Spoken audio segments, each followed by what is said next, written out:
True Crime Society podcast contains adult themes and violence and is not intended for all audiences. Listener discretion is advised. And if you'd like to skip the intro or move to any specific part of the podcast, please refer to the timestamps listed in the episode description. Thank you.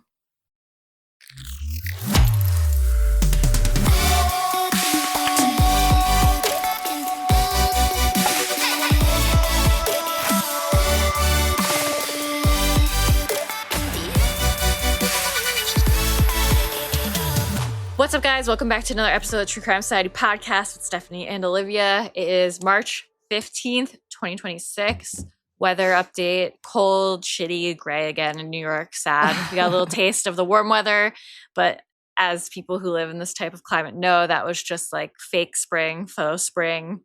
Now we are back in just like crappy, gross winter. No sun. Miserable, sad. I feel like it is getting colder. Like I wore my summer PJs to bed, and when I woke up this morning, I'm like, oh, it is a little bit fresh, but it's a beautiful sunny day. Like I feel like maybe it's starting to get a little bit cooler, but it's just that little bit cooler, which it's more pleasant. It's not too cold yet. Nice.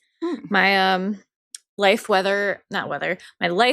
update is Jack is 7 months. He has been having purees. And now my doctor wants us to start doing finger foods. And I've been trying to do this like baby-led weaning bullshit. And it's the most stressful thing I've ever done in my life. I hate it so much.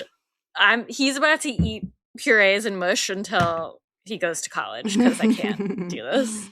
Oh my God, I hate it so much. I literally feel sick to my stomach every time I give him something. I've been giving him the little puffs, so those are going okay. But then I use the app Solid Starts like everyone does. That gives you all the like recommendations, how to do things. It's like, I'll give him like a banana spear. Like banana's like a low choking risk and it just mush. So I gave him a spear. I split the banana into like 3. He's holding it. He's like biting it. He's like into it. And of course it gets stuck to the roof of his mouth. Immediately vomits everywhere multiple times. And I was like, I hate this so much. And every time he gags, I get stressed out. And everything's like, gagging's normal. They're gonna Yeah, gag. that's what I was going to say. I feel like gagging is how they get the textures. But yeah, like I know it. I know. But as soon as it starts happening, I just get so scared. And like I watch videos all the time of like the choking rescue. Just so it's like fresh in my mind. Like I know you do the back blows. I know the back blows are effective. I have a life vac if we need to use it. But still, it's just so scary. It sucks. Yeah. I hate it. I know it's so hard. Like they stick their tongue out, their eyes closed. You're like, oh my gosh, what's going on?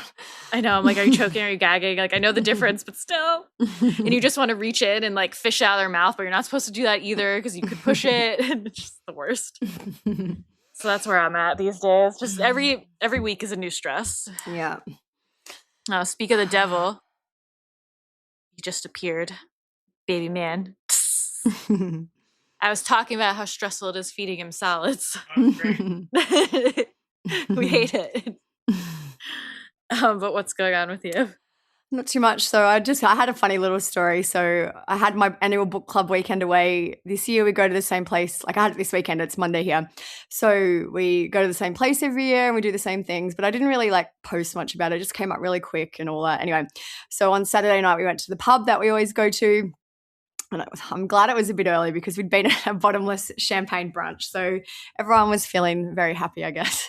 Anyway, sat down and this girl came up to me and she goes, oh, I'm really sorry to interrupt you. I'm paraphrasing a little bit, so I might get it wrong. But she's like, do you do True Crime Society? And I'm like, yeah. She said her name was Taylor. I'm pretty sure it was Taylor. And she goes, I listen and I just thought it was you. And I'm like, oh my gosh, this is literally never happened to me. Once someone else, when I was in Aldi, they sent me a message another time saying, were you just in Aldi? And that was funny. But this is like literally never happens to me. And I was like, oh my gosh. She was from another state, also on vacation or holiday for this weekend at a pub. I think she was there for her sister's like hen's party, bachelorette party. So I was like, this is wild. So anyway, I just couldn't believe it happened. So I want to say hello to Taylor. Thank you. It was lovely to meet you. I hope you had a great weekend. It's so funny because that happened to me the one time too, if you remember, at this big fair. Her name was Chelsea. I follow her on Instagram still. And I just remember I was like so sweaty and gross and like hot. And she was like the most gorgeous girl I've ever seen. And she like came up to me and she's like, "Oh my God, are you Stephanie from True Crime Society?" And I was like, "Yes." It feels so weird, but it's so funny because like you and I don't really post it on like Instagram as like influencers like a ton. Like we don't post that much. So that's why it's funny when people like recognize us. And also because like I feel like if someone's from Australia, they may be able to kind of figure out the area that I live in, but I wasn't even there. And I was in like, we were both in totally different areas from where we live. And then I just couldn't believe it. I was like, this is wild. Yeah, that's how at the fair she knew, because I was talking about going to the fair, so she knew there was a chance. Yeah, it's always funny when that happens. It's only happened to me the one time, so I'm like, I don't leave my house anymore, so don't bother anyone. I'm glad she said I spoke to her early-ish in the night, because I think it was like maybe, I don't know, 6 o'clock or something, but rather than like later, because I'm like, okay, I just had a few champagnes, I was fine. Oh my gosh. Speaking of people, listeners, well, I guess we're going to be talking about listeners for a minute, but I did want to thank our Patreon subscriber and listener, Holly. She sent me some little treats for my birthday, and I thought that was super, super nice of her. So I just wanted to say thank you so much. I really, really appreciate it. The snacks have been getting me through these long days taking care of a 7-month-old baby. So thank you again. Very nice. Lovely listeners, really. Yeah, I know, like, there's so many times, even, like, when I was pregnant, people were like, "Oh, like, send us your baby registry, like, we wanna send you stuff," and I just, like, never got around to it, but people are so nice and are always trying to, like, offer to do nice things for us, so we really do appreciate it, and if we ever don't respond, usually for me, it's just because I, like, lose track of everything so easily these days, but we do appreciate it, so thank you guys so much for being kind. That could lead us into our Patreon shout outs. Do you want to do them? I did them last time. Okay. So this week we have Anita, Richard, Leah, Eric, Laura, Bonnie, Lyndall, Merle, Margot, and Amanda. So thank you very much. And our listener of the week also is a Patreon, and it was Mel. So we always try and say thank you when anyone joins up on Patreon. We just send a quick thank you message, which we did. She wrote, "Thank you both. Your podcast has become the centerpiece of the small moments of me time I still have as a mum. I love it, and I love the chat at the beginning. It helps me zone in and get in the mood." So that was very nice. Thank you. She wrote a nice comment too in one of the chats that I responded to. Seen that one yet. So welcome. Thanks for being a nice gal. Yeah. So I just had 2 other things just to quickly mention before we get into today's case. One is I wanted to, which has been a while, mention 2, don't forget to listen to Below the Surface, which is another different podcast that I've been working on with Mike Morford, who does criminology. We release it every 2 weeks. It's a different format to True Crime Society. It's a lot shorter, but it's basically about water-based crimes or crimes that have a connection to water. So ones that we've done recently are Elisa Lamb. We've done another one on Tucker Hips, who was a male who died probably after a hazing incident, and no one has ever been charged. So I feel like because it's a shorter format, we can cover some different cases than we do here. So definitely check that out. And just one other update, which I feel like it's been a while since we've done any actual case updates on ones that we've covered. And I've mentioned this guy a lot, and I've always wondered what happened to him. It's about Jared Shadid. He was an attorney who went missing in 2023. He did this kind of cross-country road trip to Seattle, was seen leaving an Airbnb, and then his car was found later in LA. So I've always wondered what happened to him. Like, there was basically a bunch of media attention when we did the episode years ago and nothing since. But this week, someone posted on Reddit about it. So I've been following the thread. Anyway, someone then, like, so everyone was discussing if he was still alive, and then the comments were like, no, he's still missing, that he may have been sighted in some areas. But then someone found some arrest records for him from April 2025 in Washington County, I believe it was. So anyway, it turns out, if you remember Jared Shadid's episode, that he is alive. It sounds like he has suffered some type of mental health break. This is just an update from a friend of his just a few days ago. She wrote, "Jared has been found, but has chosen to stay away. I'm so glad there are people looking for him, because there isn't a day that goes by that I don't think of him. He's currently traveling up and down from the Washington, Oregon area, from what I can tell, and the eyewitness have messages me, but they have said he is mentally unwell." So they've basically said that everyone who has come in contact with him has said that he's kind and not dangerous, but if anyone does see him, to encourage him to get some mental health care. So I feel like often long-term missing people, it's not a good outcome. I feel like this one does still have the chance to maybe be a good outcome if he will be found and get some help, but he is alive, which is very unusual after 3 years. Yeah. Yeah. So hopefully he can get some help and someone can break through to him, because it's just like so sad how that can happen. Like, who knows where he's been or if he's been living on the streets and what's been going on. The But arrest record, hopefully he can get some someone said help. that they found multiple records. I've only seen one, and it was like for theft of an item under $750. So I suspect he's probably, unhoused. Maybe he was stealing food. I don't know. It doesn't sound like he's not out there committing major, massive crimes. I'm not saying it's right, but it sounds like it's a petty crime because of his living situation is what I would think it is related to. Yeah. Before we get into the episode, we're going to hear a word from our sponsor, Noom. So I've spoken over the last few years how I've been on a bit of a weight loss journey. Sometimes I feel like I'm going really well and I'll be losing weight consistently and trying really hard. And then the next week, I feel like things change and you hit a plateau and what you're doing the week before doesn't necessarily work. I feel like that is a common theme when I speak to people about losing weight. So it's something that I feel like happens to a lot of us. We've all been there, but Noom's unlocked the secret to reaching the mountaintop, and that's going micro. That's right. Micro habits, micro wins, and even microdose GLP-1s. The new microdose GLP-1 program is an easy way to start GLP-1 medication. Noom starts you on a smaller dose of medications and then you gradually scale up depending on how your body reacts. Noom pairs their microdose GLP-1s with behavior change and coaching so you can learn healthy habits and make the results stick, which I feel like is one of the hardest parts of losing weight is keeping it off and sticking with the program. Yeah, definitely. What good is losing all that weight if you can't make the results stick?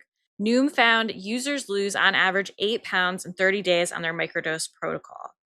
The Noom GLP-1 microdose program starts at $99 and is delivered to your door in 7 days. Start your microdose GLP-1 journey today at Noom.com. That's Noom.com. Noom, micro changes, big results. Disclaimers. Initial 3-week subscription and 4 weeks of medication from $99 plus tax and $199 per month plus tax for 12-week subscription thereafter. Final pricing depends on program selection. Noom GLP-1 RX program involves healthy diet, exercise, and support. Individual results may vary. Meds and personalization based on clinical need, not reviewed by FDA for safety, efficacy, or quality. No affiliation with Novo Nordisk Inc., the only U.S. source of FDA-approved semaglutide, not available in all 50 U.S. states. Results are based on an analysis of self-reported data from 1,254 engaged Noom users. Okay, so today we're going to be talking about the case of Claudia Lawrence, which is a case out of the UK. So a little bit different for us. And when we always ask for recommendations, people are like, please do more non-US cases. And we've always spoken to about why we do this because a lot of countries, Australia, Canada, England, have much stricter privacy laws. So we just don't get as much information. So this one is one I've followed from the start, and I am glad that we get a chance to cover it today. So on the morning of March 19th, 2009, a chef in York, England, left her home for work before dawn. She never arrived. Her phone stayed on for hours after she vanished before it was deliberately turned off. Now, 17 years later, no one has been charged. This is the mystery of Claudia Lawrence. The disappearance of Claudia Lawrence is one of the UK's most famous unsolved missing persons cases. On March 18th, 2026, coming up in a couple days, that'll be 17 years since she was last seen. So some background, Claudia Elizabeth Lawrence was born on February 27, 1974. She was born in Malton, North Riding of Yorkshire. Her parents are Joan and Peter, and her older sister is Allie, who was born in 1971. The family were well known in their local community. Peter worked as a solicitor, and Joan was a member of the town council and served a term as mayor of the town. Claudia had a comfortable upbringing. She played the flute, and the two sisters would ride horses on the weekends. Claudia loved horses and would continue riding up until her disappearance. The family lived in a 5-bedroom home that had paddocks, and the girls had their own horses. The garden of the home was used as a donkey sanctuary, so this all sounds very luxurious. Yeah, very, very British countryside. Yes. Claudia attends school at the York College for Girls. Her father said Allie was more academically minded, while Claudia was brave, adventurous, and always wanting to do things. She would go out for long rides and would help mucking out at the stables. She enjoyed school, although maybe not the work as much, but she was happy and had a lot of friends. She later attended a local catering school and became qualified as a chef. After she became qualified, she worked for several hotels and restaurants in York. These jobs involved unsocial hours, and she became tired of them. In 2006, Claudia began working at the York Goodricke College. She worked there as a chef in the university's main campus. This likely involves some better working hours for her. Peter, her father, said chefs are not particularly well paid unless you get to be famous, but she had no aspirations to do that. She was really happy doing what she was doing. In 2007, Claudia purchased a cottage in the York suburb of Heworth, which was around 3 miles or 5 kilometers from where she was working at the time. Claudia was said to be a reliable and punctual employee. She enjoyed travel, and she especially liked visiting Cyprus. At one point, she was also looking for job opportunities there. She also enjoyed having a very busy social life. She generally remained single, but was reported to have had some covert sexual relationships. I've never said covert so much, but I said covert in the last episode too. Oh, did you? It's weird to, yeah.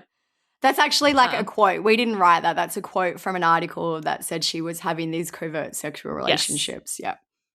Yeah, covert sexual relationships with men, some of whom were married or in relationships. She was said to be discreet about these relationships, and she kept them from her family. We're only bringing this up. I don't want to risk sounding like slut shaming because, like, who cares what she does? But it does come up later in the police investigation, so that's why it's being brought up before someone's like, hey. Yeah, what are you doing? And because I was even hesitant to put it in, but I feel like it is part of this story. It's what was reported on, and we'll get more into why because we're obviously going chronologically, but that is kind of like people might be like, did she have a partner? This is what she was doing at the time. Generally, every night after Claudia finished work, she would often visit the Nag's Head pub, which was close to her home. According to Yorkshire Post, Claudia, quote, began relationships with several men whom she met while drinking in the pub, and her father admitted that the liaisons had created awkward situations with her lover's partners. Dad commenting on that, I'd be like, ugh. Claudia was such a regular at the pub that she was known to frequently play Elton John's Your Song on the jukebox. So it just seemed like, one of the local townies that would go to the pub, be seen there often. I feel like too, it's like quite a small little place. Like the population of Heworth is around 5,000 people. So I've lived in the UK and I know that when you live in a small area, everyone goes to the local pub. It's always the same people. Everyone would have been very familiar with her. Yeah.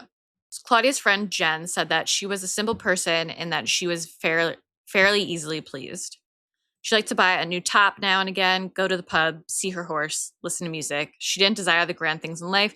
She just wanted a nice sunshine holiday and to have a tan. Same. Claudia went missing on Wednesday, March 18th, 2009. In terms of a timeline for that day, she began work in the morning and finished her shift at 2 p.m. Claudia had been walking to work as she had been having car troubles. The walk would generally take her about 45 minutes each way. She was seen on CCTV leaving her workplace a few minutes after 2 p.m., so that all tracks. That's when her shift was over, and that's when she left. At 3 p.m., Claudia was seen on CCTV again, passing a shop near her home. She was also seen by a neighbor at this time. That evening, she spoke to both her parents on the phone. Jones said that Claudia seemed normal and relaxed. They discussed plans for Mother's Day. Her mother said, we'd both been watching location on television. It was being filmed in Harrogate, and we have a friend there, so we just chatted about that. She seemed absolutely fine. Claudia told her mother that she was home and that she planned to go to bed early. She said she had to be up at 5 a.m. the next day to walk to work because of her car issues. The last text that she sent was at 8:23 p.m., and the final text was received at 9:12 p.m. This was the last time that Claudia was heard from. Claudia had been scheduled to start work at 6 a.m. on Thursday, March 19th. She didn't show up for work, and her manager called her phone, but the phone rang and ended up going to voicemail. And the manager didn't do anything further at that time. Claudia had previously arranged to meet a friend named Susie Cooper that night at the Nag's Head pub. Susie showed up, but Claudia didn't. Susie tried to get in contact with her, but was unable to. Claudia was said to be attached to her phone, so Susie thought this was strange. Susie sent her a text joking about being stood up, and she tried to call her, but the phone went straight to voicemail. So Susie assumed that Claudia had been asleep or maybe that her phone had died. On Friday, March 20th, 2009, Susie tried to contact Claudia again and was still unable to reach her, and this is when alarm bells started to go off for her. She said, I was off work that week, so the next morning, the Friday, I rang her again and it was switched off. That was totally out of character. At that point, I knew something was wrong. Susie started to contact mutual friends to see if anyone had seen her. When there was no trace of Claudia, Susie called Claudia's father, Peter. She said, I told him Claudia hadn't turned up when we arranged to meet and that she hadn't answered my calls and that I was really worried, so he drove straight over. Peter called Claudia's employer and was told that she hadn't showed up for work on either the 19th or the 20th. Peter had a key to Claudia's home and he went there to check if anything had happened to her. George Foreman, who is a friend of Claudia's, also went with Peter. George was the landlord of Nag's Pub, so I guess he just went along. When the men entered the home, Claudia's slippers were neatly by the door. Jewelry she typically took off for work and left at home was on the chest of drawers. In the kitchen, next to the bathroom, her toothbrush had been left on the draining board. Her phone and rucksack containing her chef's whites and her hair straightener were missing. Claudia's handbag containing her purse, bank cards, and passport was found in the home. Her bed was made and there were dishes in the sink, indicating that she had eaten breakfast. Everything suggested she left for work as planned. Claudia was reported missing to the North Yorkshire Police around 2 p.m. on March 20th, 2009. Police met with Peter at her home. Police initially speculated that Claudia had decided to take off for a few days and would shortly reappear. Why do police always assume this? Yeah, I know. They're always like, oh, she just ran off. And the parents are like, no, she wouldn't do that. And they're like, no, she probably did. I feel like we hear that time and time again. So they did check her route to work and asked the public for information to no avail. Her father said, when I called, I expected them to say, given how long she'd been missing, to give it a day or two, but it was the complete opposite. There were about 150 to 200 officers combing every inch of the route she would have taken to the university. It just all seemed very surreal. So at least they did put in the effort to search, even though they thought she just ran off. Yeah. Claudia's family were insistent that something had happened to her. They never believed that she would have left voluntarily. On March 23rd, 2009, there was an appeal for Claudia featured on the front page of the local paper. So there's a picture of it. It just says, please come home, very big, has her picture. Reporter Nicholas Small said everybody wanted to know what the latest developments were and everybody had their own theory about what happened. These things didn't happen here. A young woman with everything to live for didn't vanish without a trace. The case was handed to one of North Yorkshire's most senior officers, Detective Superintendent Ray Galloway. The case became one of the largest investigations in the history of the force. Claudia's home was thoroughly searched and discounted as a crime scene due to the lack of evidence or struggle or foul play. One other theory was that Claudia had been in an accident or suffered a medical emergency while on her way to work. The route to work was checked thoroughly and no trace of her was found, so this theory was also quickly dismissed. There was no digital trail that could be used in the search for Claudia. She didn't own a computer, had no social media, and didn't use the internet on her phone. So this was 2009, as we said. Her phone wasn't able to provide location information, really. It's not like there were... I don't even know. I think that there's still more like flip phonies there, just maybe like early smartphones, but it wasn't like today. They did list her model of phone. I'll just Google it quickly. It was a Samsung SGH. So I've just looked up a phone. It was a Samsung SGH D900. And basically it looks like it's just like one of those small little black phones. It says it's a stylish 12.9 millimeter slim slider phone. So it's one of those ones that you could slide down to open up. Yeah, so very, very, I feel like I saved up to buy a phone like that around that time. Yeah. So, yeah. So yeah, it's not like today where you can get tons of information easily. So police were able to determine that Claudia's phone was deliberately turned off, though, at 12:10 p.m. on March 19th, 2009, and that the phone was in an 8-mile radius of York at that time. Before we carry on with the episode, we're going to hear a word from our sponsor, No CD. Have you ever had an unwanted thought really get stuck in your head, like in a way that felt deeper than being unsettled by it? Maybe you got caught in a spiral of endless what-if scenarios, you couldn't stop picturing disturbing mental images or kept questioning yourself and wondering things like, could I ever be capable of doing something terrible? Here's the thing, almost everyone has thoughts like that. They may just not talk about them because they can be violent, frightening, or taboo. But if those thoughts are feeling stuck in your mind or it's causing a lot of distress and maybe a sign of obsessive compulsive disorder or OCD, OCD latches onto these thoughts and can make you feel like a monster, even though that isn't true. But that's what makes OCD so debilitating. The thoughts and fears can feel so real that it keeps people suffering in silence. Plus, not every therapist understands OCD or is qualified to treat it effectively, which can make it difficult to reach out for help. So instead, people seek relief through certain mental or physical actions, even though they never seem to help in the long run. You know what does help when you're struggling with OCD? Specialized therapy. That's why we want to tell you about NoCD. With NoCD, you can do virtual therapy designed specifically for OCD. Their licensed therapists understand even the most taboo or hard to talk about symptoms, and most importantly, they know how to help. Every NoCD therapist is trained in exposure and response prevention, or ERP, a type of specialized therapy that's the most proven treatment for OCD. NoCD also accepts many major insurance plans, including United Healthcare, Aetna, Cigna, and more, making life-changing treatment accessible and affordable. And they provide always-on support between your therapy sessions so you're never alone. If you think you might be struggling with OCD, please don't wait. Go to nocd.com to schedule a free 15-minute call with their team and find out more about how they can help. That's nocd.com to learn more and book a free 15-minute call. So authorities first said they were fairly certain that Claudia had left for work on 19th of March and that something had happened to her after that. As we mentioned, her bag with her chef's whites was gone.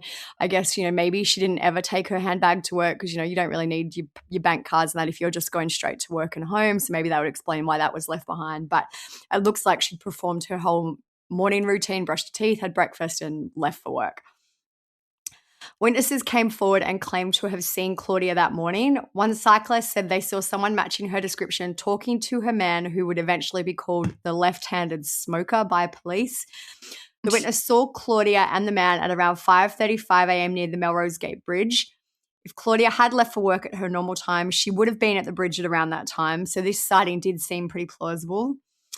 A different witness came forward and said that they had seen a man and a woman arguing next to a vehicle that was parked on University Way, and this was around the time that Claudia would have been due to start work. Both of these sightings were investigated, but the people involved were never identified. So that's interesting to me because I feel like in such a small town, everyone probably would have known. Not when I know there would have been some people, but generally people wouldn't have known about what was going on. So it's interesting that none of these sightings were ever corroborated. The people never came forward. Yeah. There was a CCTV camera on Claudia's most direct way to work, but she was not caught on that camera on the 19th of March. This doesn't necessarily mean, though, she didn't pass by it. Police said maybe she ended up going a different way that day for some reason, or maybe she passed by out of view of the camera. So it doesn't necessarily mean she didn't make it to that point that day. Crime Stoppers offered a reward of £10,000 to anyone providing information which would lead to the arrest and conviction of anyone linked to Claudia's disappearance. And police received over 1,200 tips via phone. So according to the BBC, 6 weeks after Claudia vanished, her case was changed from that of a missing person to a suspected murder case. Joan, her mother, says she found out about the case status change from a TV news report. She said, "I got such a shock, I couldn't believe it." Joan has been critical of the police investigation from very early on. She said that the police initially publicised a photo of Claudia with the wrong hair colour. She also said that police did not speak to the family immediately after Claudia was reported missing. She went on to say that the police came to see me once a few days later. He never asked me what Claudia was like, what her hobbies were. He didn't want to get to know her. I told police that she didn't look like that when she disappeared. Her hair was much darker, but they carried on using that photo for a number of years. That's crazy too. Like, you think they'd want to use an accurate looking photo. And especially, I know that Joan said that they didn't speak to her for a few days, but a few days is still pretty early on. They would have had time to then go forward and use a more accurate photo, and it just seems like they didn't really care. So in May of 2009, police released CCTV of a man seen walking near Claudia's home on the morning that she vanished. At 5:07 a.m., the man could be seen walking into Heworth Place towards an alley behind her house. Just over a minute later, he reappeared and joined the main road. So I've got some screenshots of this CCTV. I'll put it on the blog. It's literally, you can't really see much. It's kind of like a black clothed figure or a dark clothed figure. Yeah, from in the a background. distance. It's just some basic CCTV. Detective Superintendent Galloway told the York Press that the man's actions were strange and urged him to come forward so he could be excluded from the inquiry. He has never been identified. So by June 2009, investigators were focusing on people who may have been romantically involved with Claudia. Detective Superintendent Galloway appeared on Crime Watch and he asked questions like, who was Claudia going out with? Who was she seeing? He also asked viewers, who was her boyfriend? Who was maybe showing some unhealthy interest? At one point, he described Claudia's relationships as complex and mysterious.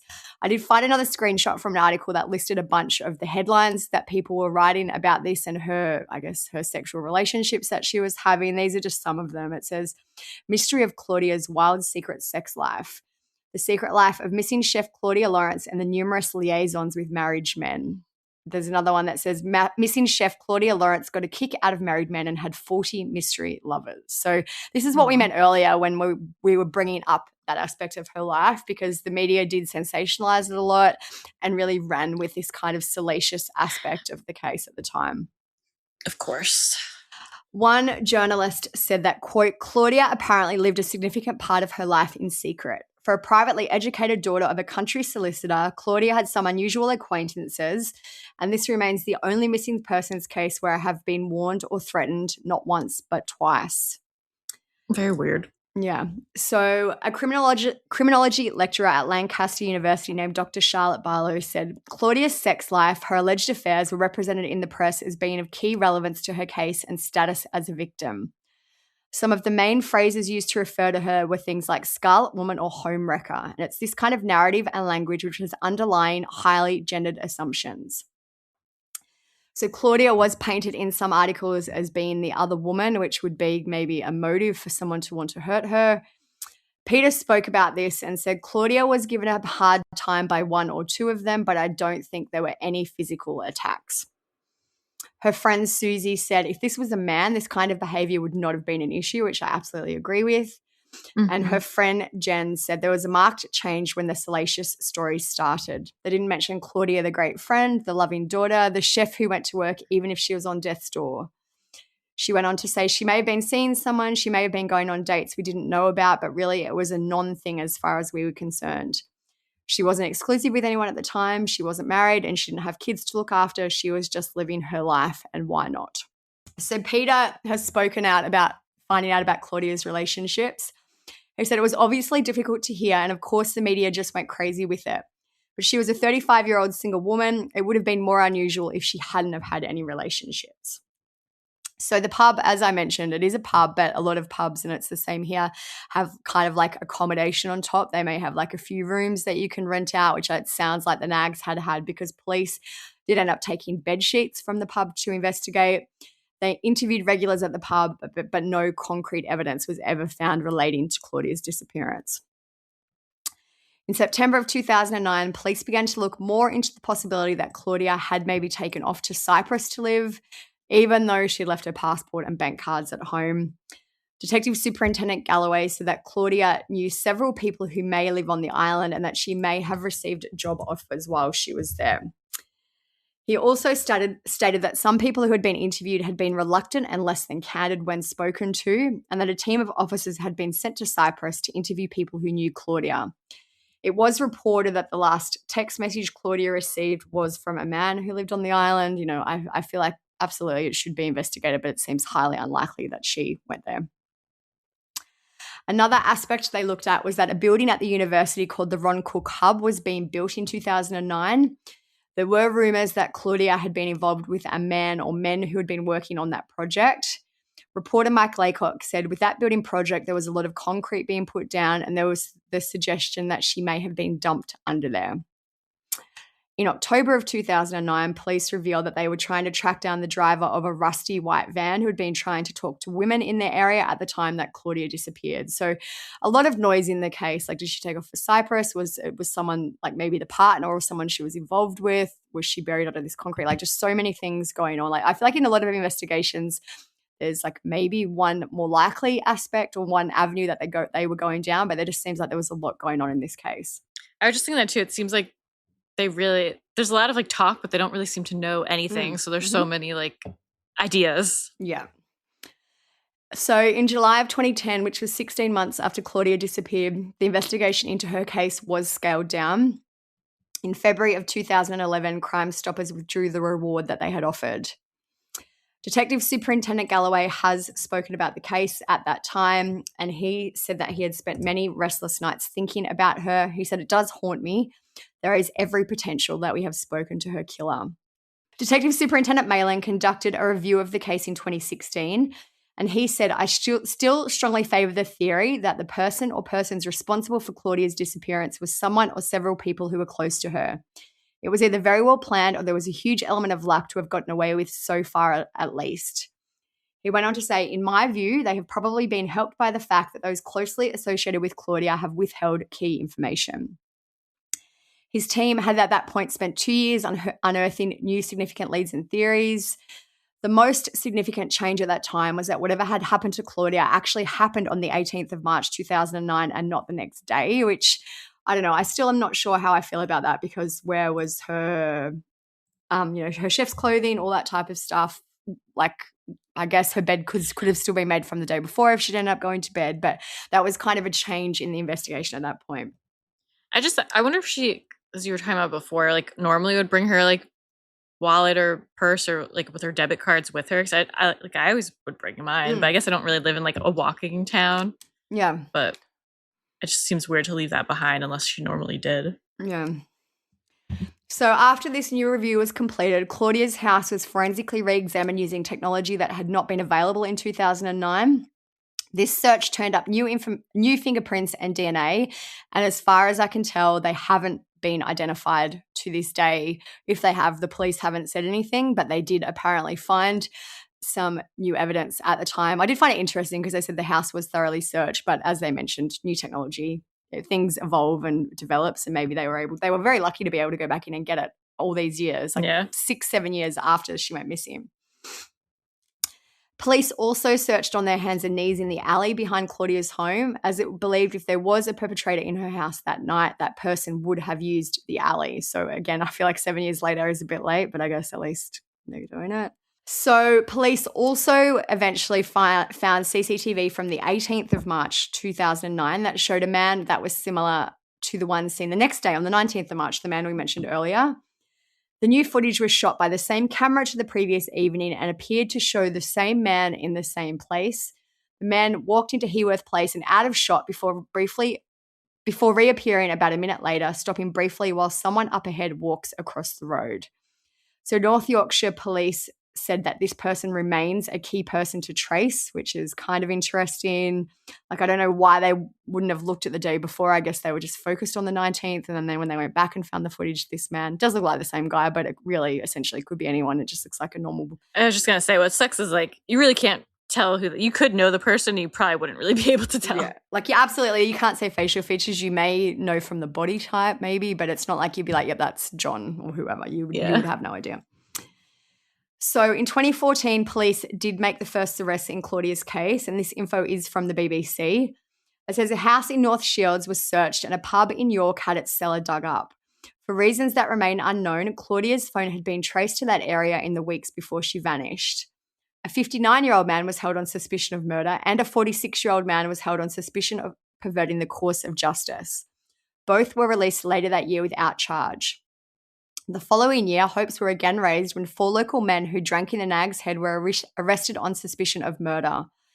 Then in March 2016, the Crown Prosecution Service abandoned proceedings, citing a lack of evidence. North Yorkshire Police said at the time the case had ultimately been compromised by the reluctance of some and the refusal of others to cooperate. So both of those things must have, raised some hope for the family. Like, literally, a bunch of people have been arrested on suspicion of murder, and then for them to drop the charges twice in 2 separate incidents is pretty crazy.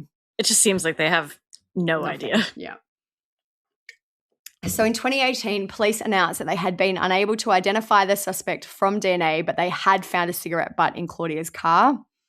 Detective Superintendent Malin said, I am sure that there are some people who know or who have very strong suspicions about what happened to Claudia.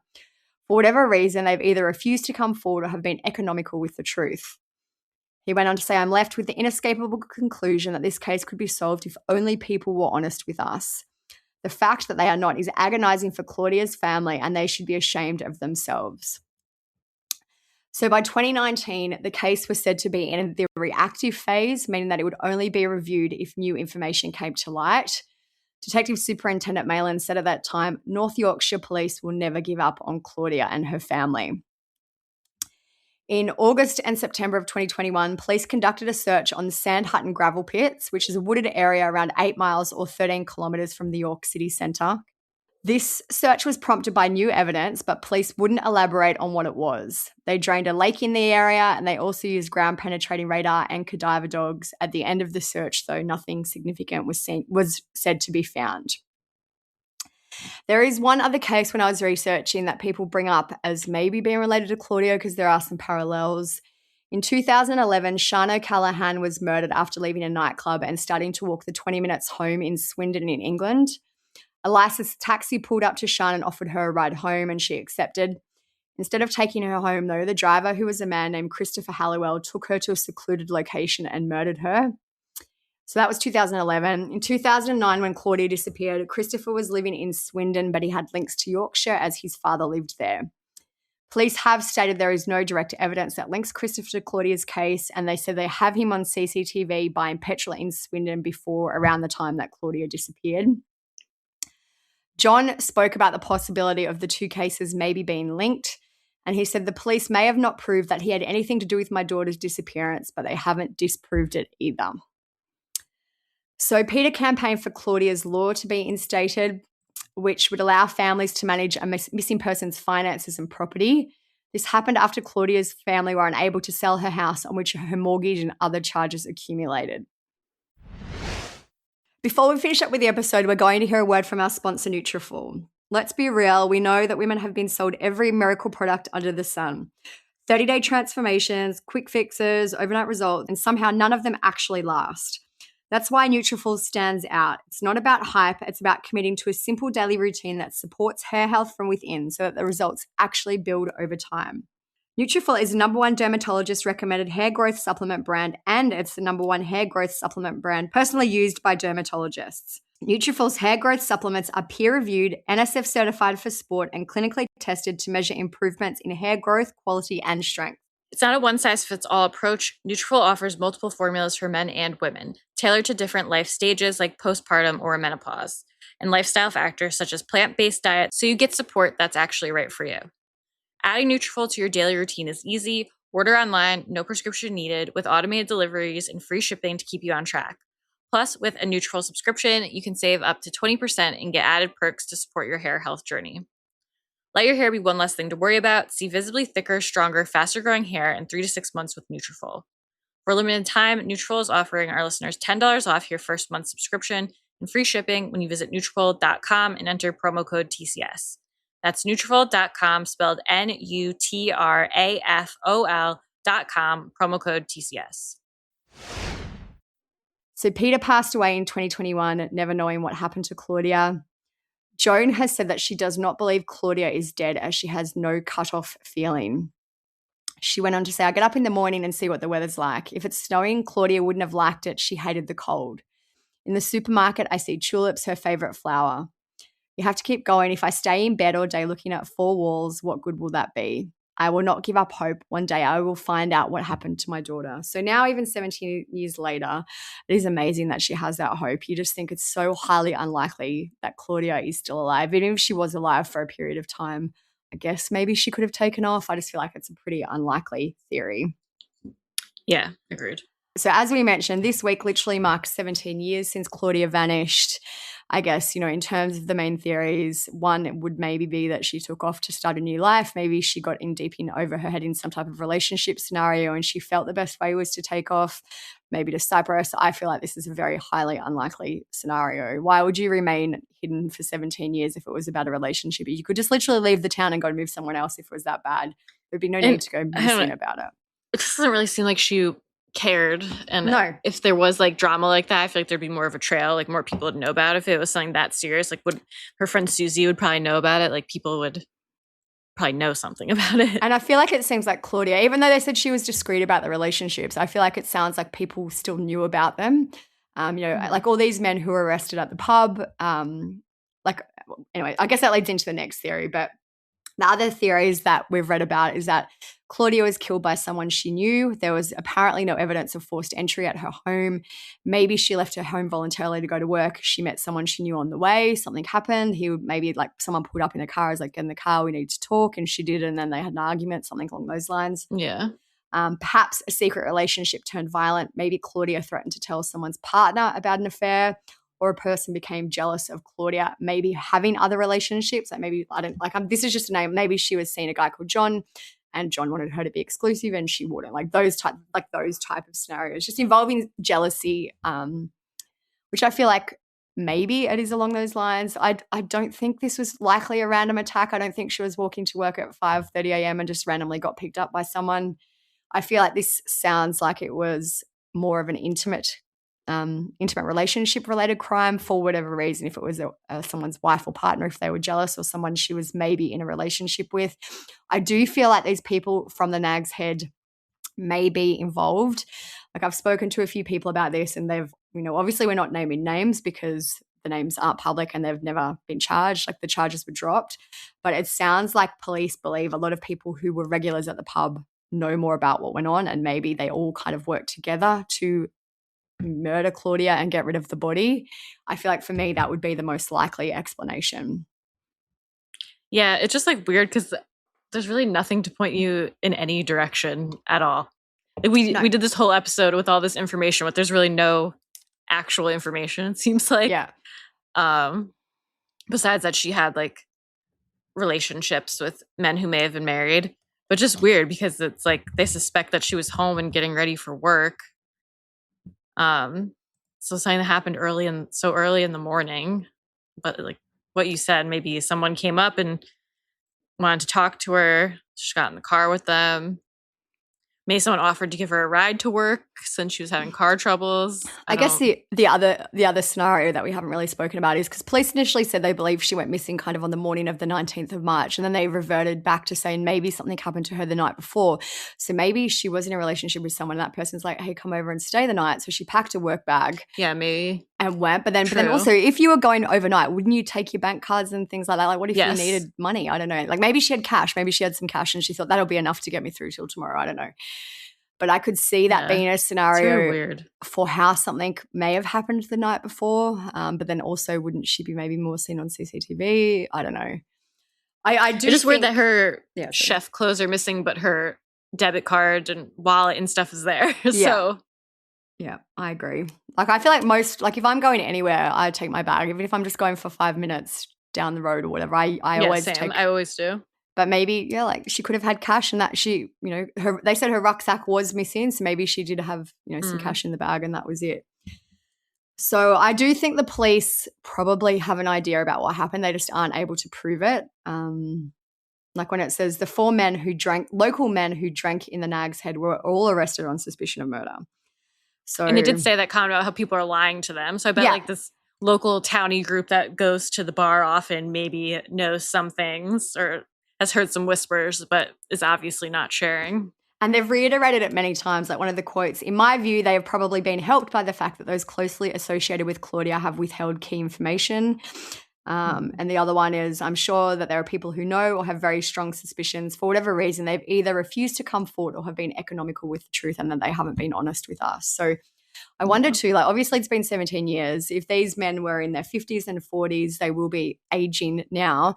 So maybe when someone dies, someone will come forward. It's just crazy to me that if there are all these people involved, there's more people who are likely to talk and blab to someone. And it seems like none of them maybe have at this point. Yeah, hopefully maybe on their deathbeds or in their old age they'll come forward, but seems unlikely at this point, sadly. I just don't even get how you keep like a secret like that. I guess maybe you just, I don't know. I don't know if I could do it. Yeah, I just can't even believe that none of them have told anyone else. So yeah, I don't know. Especially with like multiple people that may know something.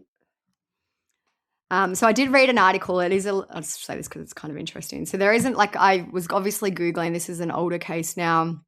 There was an article from September 2025 where her mother, who was 82 at this point now, they have apparently kept Claudia's home as it was. Like there's photos which I'll put on the blog. It's her like closet, all her clothes. And then Joan has said that she thinks people are breaking in to the house. There's been 3 sets of break-in.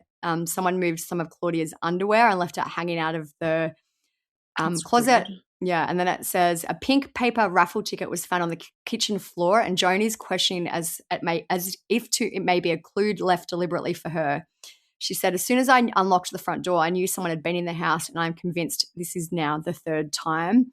Bizarrely, a stack of video cassettes that had been in an alcove under the stairs had been moved upstairs to Claudia's bedroom and left on a chest of drawers next to her TV. Wouldn't you? I feel like I'd be getting cameras at their house. Yeah, definitely. I'd be so creeped out. I know. She said it's creepy and disturbing. This is still happening, 2025. They've kept the house how it is, and apparently it's also crazy. Yeah, they've kept it. Does she rent it? Do they own it? I don't know. I don't think so. I feel like she must own it now. But they've like literally all Claudia's belongings are still in there, so I don't think they're renting it out to anyone. It seems like they've just kept it. I guess maybe if she comes home, I don't know, but very strange. Yeah, they definitely should be getting cameras. Yeah, I agree. And even now, like, I'm so shocked. Now, this is now 2025. Does no one else have cameras, even if they don't? Like, is there not any Ring cameras? Other CCTV? I don't know, but very, very strange. Yeah. Who would even be breaking? Like, I don't know. Like, could they just be paranoid? And you know what? I feel like, too, it could be, like, kind of a notorious house. Like, people in the area would be like, oh, that's where Claudia went missing from. So it could even just be teenagers breaking in to be, like, morbid tourism. Drama. Yeah. Yeah, I agree. That's true. Could definitely be that. Yeah. I wonder how long they'll keep it for. Yeah. Well, if Joan is 82 now, I don't know. I guess it comes to a point where the estate will have to be dealt with. So I don't know. But yeah, it is interesting that they've just kept it literally. Like she has, even the closet looks kind of messy. Like she hasn't straightened anything up. It literally looks like how she's just thrown it all in there. Yeah. I'll have to look after. I haven't seen it.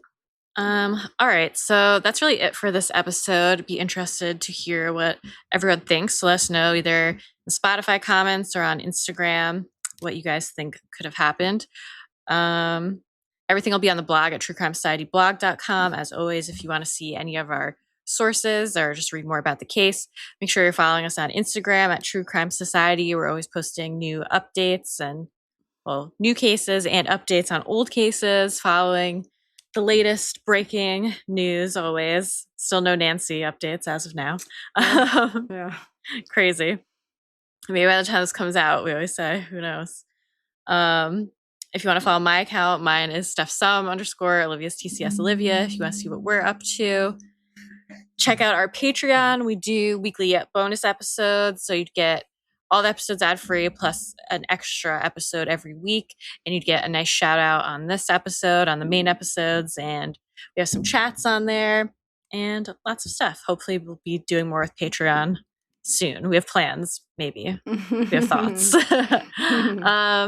And if you could share to your Instagram stories that you're listening to podcasts, what you're doing while you're listening to the podcast, we love to reshare them, and it helps us get the word out, so we always appreciate that.